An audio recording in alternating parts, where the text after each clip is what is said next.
my dearest, we knew we would have to arrive at this conversation at some point. I really don't know how to approach you after what happened between us, but I'm here by your side. Maybe it's not a good time, but I know you're listening. As always,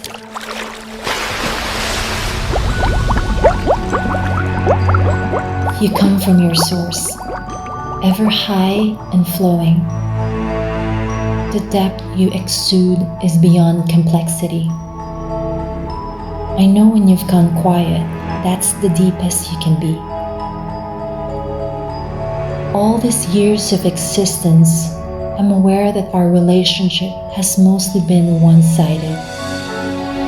I'm guilty of that. I've taken advantage of you and I'm sorry. Do you remember when I was growing up? You showed me how to paddle a small boat and we would spend hours and hours until my mother would tell me to go home for supper. You also witnessed how competitive I can be around my friends. I avoid those mossy stones like you told me to. This was the first step of being a good swimmer, not to slip on the rocks. There were those warm and humid summer months and the rain won't come, but you anticipated my visit, welcoming me in your open arms without any hesitation. You showed me so many beautiful places that inspired me to write poetry, novels, and even sing songs about nature and how much life there is around you. Secretly, there were moments where I think you are enchanted and even magical. To tell you the truth, I still think you are. Growing up was not easy, and I still remember how much I cried so many times at your feet when I had my first heartbreak or when I had a fight with my best friend. That is when I knew, in sadness, in pleasure, and in despair, I came to you. You have been integral to my identity, my social life, my rich culture, and my whole being. But I think the allure of gaining more and more led me to disowning you and trashing into you. You told me you have a lot of pressure. I could understand. People want to touch you, be with you, and have access to you.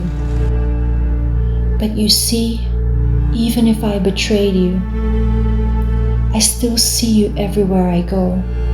Every continent, every city, every kind of land, you were there to watch over me. I didn't know how much you mean to me until some parts of you have all dried up and died because of me.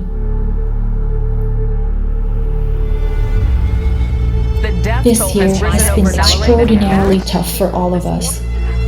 The lockdowns were painful. I can't even get to be with you, even from a distance.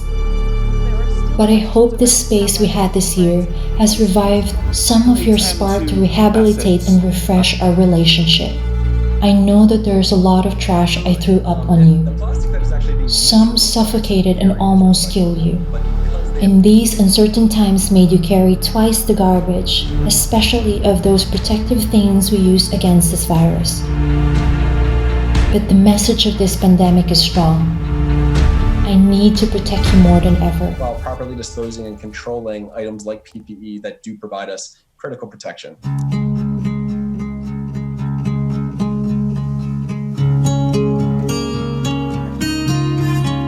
There will be a lot more children that will need to grow up knowing you and playing with you.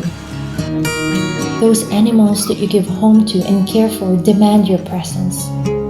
The identity you bring to all the cities you live in are monumental. When you are in my life and when you flow, I know I am alive. You give me life and everyone and everything around me. Today, I'm writing to ask you, please give me a chance to bring back the value that I have long taken for granted.